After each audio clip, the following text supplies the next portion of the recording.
Okay, guys, so anytime you have a factoring problem, no matter what it looks like, the first thing you do is check for a GCF. If you look at these terms, only the first two have a y, so we can't take a y out. And then if you look at the coefficients 8, 33, and 25, nothing goes into all three of those. So then we have three terms with a number in front of the squared term.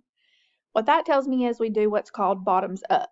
So what we're going to do is take this number in the front and multiply it over on the end. So we get y squared minus 33y plus, and then 8 times 25 is 200.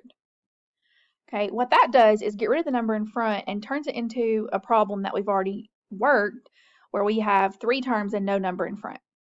So just like before, we will do our two sets of parentheses.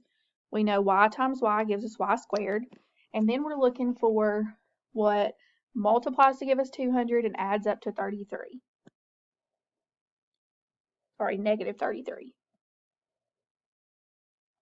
Okay, so this is a larger number, so the easiest thing to do is just to start making a list.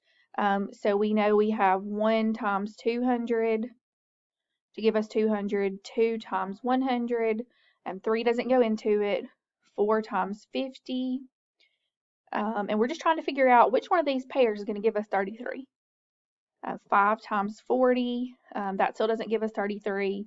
6 and 7 don't go into it, and then 8 times 25.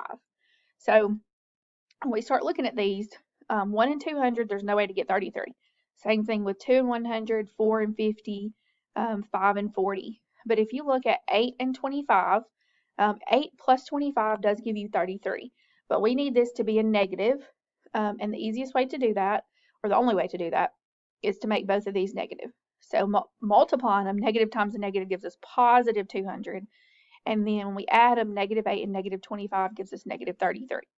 So that gives us our two numbers, negative 8 and negative 25. Now, because you did bottoms up at the beginning, you have to go back and undo that. We multiplied this 8 to start with, so we have to go back and do the opposite, which means divide. So I'm going to divide both of these by that 8. This is a step people always forget, is to go back and divide by the number. And then what you have to do is reduce the fractions. So if they'll reduce, you reduce them. Here, 8 over 8 is just 1. Okay, when we look at 25 over 8, nothing goes into those, so that fraction will not reduce. Whether it reduces or not, if you have a number left on the bottom of the fraction, so we have this 8 left here. The reason this is called bottoms up is because you bring the bottom back up in the front. And that gives us 8y minus 25. You should never have a fraction left in these. So this is your answer. Okay, and you can always go check by foiling that back out. And if you foil that, you should get this whole thing that you started with.